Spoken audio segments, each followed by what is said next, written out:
Hola, ¿qué tal? Continuamos con el estudio de mercado. Esta es la parte 3 de una serie de videos en donde vamos a explicar los diferentes puntos principales de una investigación de mercado. Como pudimos apreciar en el video pasado, hay ciertos elementos, ciertas categorías de análisis que son de especial interés en las investigaciones de mercado. Dentro de ellos destaca el precio, el producto, el sistema de promoción, los canales de distribución, la oferta y desde luego la demanda, que es esta última tópico de este video. Nos vamos a enfocar en el análisis de la demanda y en videos posteriores analizaríamos los otros componentes o conceptos principales de una investigación de mercado. ¿Por qué es importante analizar la demanda? Bueno, porque su estudio nos permite cuantificar la cantidad de productos que el mercado está en condiciones de adquirir. De la misma manera es importante porque nos permite conocer cuáles son los rasgos que los consumidores demandan o que los consumidores desean comprar. Esto es importante porque a veces el empresario desea hacer unas características del producto que no son las que demanda el cliente. Entonces es importante en ese sentido adecuar los productos a las necesidades de los consumidores. De la misma manera sirve para estimar si el producto puede satisfacer una necesidad. Es decir, averiguar si el producto o servicio que va a generar el proyecto es capaz de satisfacer esa necesidad insatisfecha. Y desde luego conocer cuáles son las características de los consumidores. ¿Sí? En ese sentido, las características, por ejemplo, sociodemográficas, su nivel de ingreso, su posición social, por ejemplo, su edad, su sexo, entre otras variables. En definitiva, el análisis de la demanda nos permite conocer si hay demanda por el producto. También nos permite identificar no solamente a los clientes actuales, sino también a los consumidores potenciales. También nos permite saber cuáles son sus hábitos de compra, cuáles son sus motivaciones de compra y cuáles son la frecuencia con la que estos realizan las compras. Saber cuál es el poder adquisitivo, no solamente como vimos en videos anteriores, no solamente basta con que haya demanda por un bien o por un servicio, sino que haya la capacidad para comprar ese bien o ese servicio. Entonces de ahí que conocer el poder de compra es importante para conocer si va a haber una demanda real. Y desde luego para conocer cuál va a ser el crecimiento proyectado de la demanda. Digamos, cuando estamos analizando la demanda, nos cuestionamos sobre de qué depende el monto de la cantidad demandada de un producto. En general, depende de factores tanto económicos como sociales, incluso psicológicos, pero en general, la variable más importante, de acuerdo a la teoría económica, es el precio de un producto. También hay otras variables que sin duda tienen su peso, tienen su importancia. Por ejemplo, depende también del ingreso del consumidor. En general, entre mayor sea el ingreso, mayor va a ser la capacidad para comprar. Va a depender también del precio de bienes sustitutos o del precio de bienes complementarios. Y desde luego va a depender de sus preferencias. Entre mayor gusto, preferencia tenga por un producto o servicio, mayor va a ser la cantidad demandada por ese bien o por ese servicio. Un dato importante que es de utilidad a la hora de determinar cómo reaccionará el consumidor ante cambios en el precio es conocer la elasticidad precio de la demanda. Recordemos que la elasticidad precio de la demanda nos indica cómo cambia el consumo de un bien o de un servicio ante un cambio en el precio de ese bien o de ese servicio. Y este dato lo podemos conseguir, por ejemplo, haciendo un levantamiento, una encuesta, incluso una entrevista a los que serían los eventuales consumidores del bien o servicio que está generando el proyecto. Y de esta manera preguntarles ¿Cuánto estarías dispuesto a consumir a la semana, a los 15 días o al mes si el precio fuera de tanto?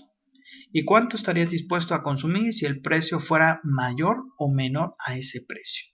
Y de esta manera poder estimar la elasticidad precio de la demanda, que nos indica cómo cambia la cantidad demandada ante un cambio en el precio. Dicho sea de paso, conocer si nuestro producto es relativamente elástico o inelástico va a servir más adelante para la estrategia de la fijación de precios del producto. Estos son, grosso modo, los determinantes de la demanda. ¿Sí? Los determinantes de la demanda va a estar en función de diferentes variables. Ya decíamos, va a estar en función de los gustos y preferencias de los consumidores, del nivel de ingreso y de gasto de la población, pero también va a estar en función del tamaño y crecimiento esperado de la población. Entre mayor sea la población, mayor demanda habrá por bienes y servicios. Va a estar en función de las expectativas que tenga el cliente, de los hábitos de consumo, desde luego del precio como variable principal. Va a estar en función del sistema de promoción, es decir, el sistema de publicidad, el sistema de promoción puede crear necesidades en el cliente, haciendo que las ventas aumenten. Va a estar en función, como ya vimos, del precio de otros bienes, ya sea sustitutos o rivales, que son productos que compiten con el producto que generaría el proyecto, y del precio de bienes complementarios, incluso del clima del lugar. En definitiva, podemos agrupar la demanda en dos tipos: en el consumidor institucional, que es aquel consumidor que toma decisiones racionales basadas en características como el precio, características como la calidad, etc. Y otro tipo de consumidores cuya demanda es más difícil de pronosticar, porque son decisiones de compra motivadas principalmente por factores emocionales, por factores que tienen que ver con la moda, con el estatus, con el prestigio social que brinda consumir un determinado bien o servicio.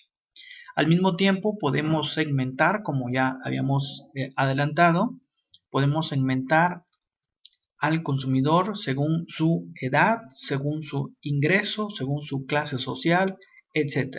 Pensemos, por ejemplo, que se tiene como idea, como proyecto, lanzar un producto de café orgánico sustentable. De acuerdo a las características de ese producto, no cualquiera lo puede comprar. Normalmente lo compran personas con una edad madura, personas preocupadas por su bienestar y desde luego por el bienestar del medio ambiente, y personas que normalmente tienen ingresos elevados. Entonces ahí convendría, dentro de todos los bebedores de café, segmentar a quienes tengan esas características. Y también es importante señalar que cuando se está haciendo la investigación, el estudio de mercado, la unidad de análisis puede cambiar del consumidor individual a, por ejemplo, una agrupación de ellos. Por ejemplo, los hogares. Supongamos un proyecto que vende muebles, por ejemplo.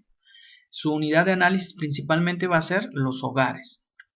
Entonces, en algunos casos será útil el análisis del consumidor individual, y en otros el caso de los hogares. Por ejemplo, aquellas empresas que se dedican a desarrollos inmobiliarios, su unidad de análisis para conocer la demanda estimada, pues va a ser el número de hogares que no cuentan en ese momento con una casa propia, por ejemplo. Entonces, la segmentación resulta de vital importancia, como ya indicábamos, porque condiciona no solamente la inversión que va a requerir el proyecto, sino condiciona la estrategia que se tiene que seguir, la estrategia de comercialización que se tiene que seguir. Considera el siguiente ejemplo. Suponga un proyecto que tiene como objetivo construir y operar un hotel. ¿En qué cliente se va a enfocar? ¿En aquellos de negocios o en aquellos de placer? Entonces, dependiendo de en cuál se enfoque principalmente, es el tipo de inversiones que va a requerir, y desde luego es también el sistema de comercialización que tiene que adaptar. Sí, es claro que si se enfoca en viajeros de negocios, viajeros de congresos, la principal inversión tendrá que ser en tener en salones privados amplios, bien equipados para una adecuada comunicación y en lugar de restaurantes familiares, pues restaurantes formales para poder hacer negocios o para poder hacer viajes de congresos, por ejemplo. Mientras que en viajeros de tipo de placer, la inversión se tiene que enfocar mucho en, por ejemplo, construcción de piscinas, canchas de golf, todo lo que tiene que ver con el entretenimiento para los niños, restaurantes de tipo familiar, y en ese sentido la estrategia comercial que va a utilizar uno y otro también van a ser diferentes. En suma, no es lo mismo la estrategia comercial a seguir en un proyecto que se va a enfocar en atender viajeros de negocios que en uno que se va a dedicar principalmente en atender viajeros de placer. Continuando con este análisis, cuando el producto se ofrece a un mercado personal, el cálculo de la demanda suele ser un poco más complejo. Se requerirán algunas preguntas clave para ir determinando la demanda de ese bien o de ese producto. Una forma de calcularlo es, por ejemplo, cuestionándonos quién compra para distinguir de quién consume, por ejemplo. Si el ejemplo clásico es artículos para bebé, que lo consumen los bebés, pero lo compran los padres de familia. Entonces se requerirá no solamente analizar al consumidor, sino también al comprador o al cliente. Es también necesario analizar los hábitos de compra para averiguar cómo compra actualmente el cliente, si compra principalmente a contado o compra a crédito. Actualmente, digamos, la difusión de tarjetas de crédito ha hecho que muchos negocios pierdan, pierdan demanda por no incorporar estas innovaciones financieras en la modalidad de cobro.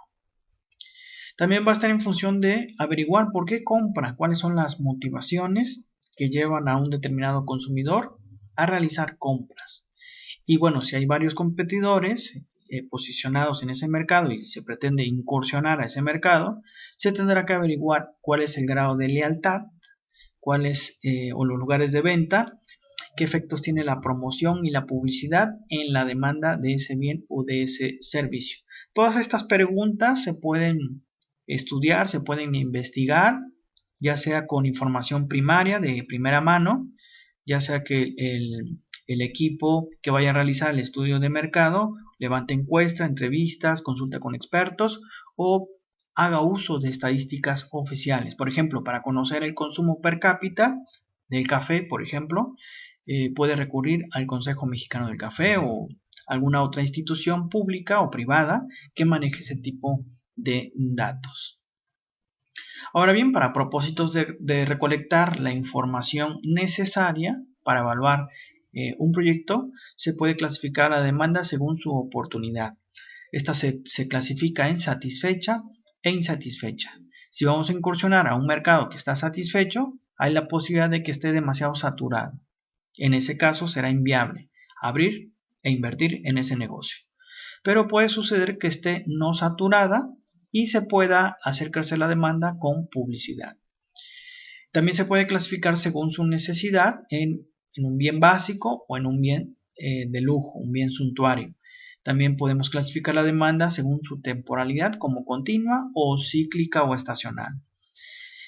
También se puede clasificar según su destino, según el destino de la demanda, como un bien final o como un bien para producir otro bien, es decir, un bien intermedio. Según su permanencia, como un bien flujo o un stock, es decir, para reponer un artículo que ya se compró y que se necesita simplemente reponer. Es el caso, por ejemplo, de las computadoras personales, que cuando se realiza la compra es para reponerlo. Normalmente es propio de artículos tecnológicos, artículos manufacturados. Y también se puede clasificar según su tipo en demanda potencial, que son aquellos que eventualmente pueden comprar el producto, y la demanda real que tiene en ese momento el mercado. Algunos hacen la diferencia, como ya señalábamos, entre consumidor y cliente, distinguiendo entre entre quienes consumen el producto y quienes compran el producto. Entonces, derivado de esta diferenciación, se tendrá que estudiar no solamente los consumidores, sino también los clientes, es decir, quienes compran realmente ese producto, para averiguar cuál es su poder de compra en ese sentido. Y bueno, dentro de los principales métodos de estimación de la demanda existen varios. Están métodos cuantitativos y métodos cualitativos. Esto va a ser materia de un video aparte, pero en términos generales podemos clasificarlos en cuantitativos, cualitativos. Dentro de los cualitativos pues destaca, por ejemplo, el método de Delphi. Destaca también el tema de lo que es la entrevista a los expertos, y dentro de los cuantitativos, bueno, destaca digamos, el análisis de series de tiempo, modelos de regresión lineal, que son aquellos que establecen una causa y una consecuencia. En general, los métodos de estimación de la demanda nos permiten no solamente averiguar cómo se comportará la demanda, digamos, a 5 a 10 años, sino también nos permiten ver tendencias a futuro. En el mercado meta, bueno, es determinar el tamaño del mercado en el que se pretende colocar el producto. Si el producto o servicio que ofrece o que ofrecerá el proyecto se va a enfocar en atender a un mercado local, por ejemplo, una ciudad o parte de la ciudad. Si es un mercado regional, por ejemplo, más de una ciudad. Un mercado nacional o un internacional. Estos últimos normalmente, bueno, son para inversiones muy grandes, que atienden no solamente el mercado nacional, sino el internacional. Entonces, el estudio, esto se sale a colación, porque el estudio de los consumidores debe realizarse en función de ese mercado meta. Finalmente, bueno, podemos tipificar a los demandantes según su nivel de ingreso, según su edad, según sus hábitos de consumo, nivel cultural, estacionalidad, etc. Sí, ya comentábamos un ejemplo, ¿sí?, de un proyecto de café orgánico sustentable. Aquí, desde luego que los consumidores pues son todos aquellos bebedores de café. Sin embargo, podemos segmentarlo en aquellos consumidores que tienen, digamos, una conciencia en el cuidado de su salud y que tienen una conciencia en el cuidado medioambiental, y que normalmente son consumidores de una edad madura con un alto nivel de ingreso, dado que ese tipo de productos son llamados productos gourmet y normalmente tienen un sobreprecio al consumo o al producto de café que vemos en los estantes, ¿no? Entonces, para eso nos sirve la tipificación de la demanda. Con eso terminamos esta parte del análisis de la demanda. En el siguiente video analizaremos algunas técnicas para proyectar lo que es la demanda.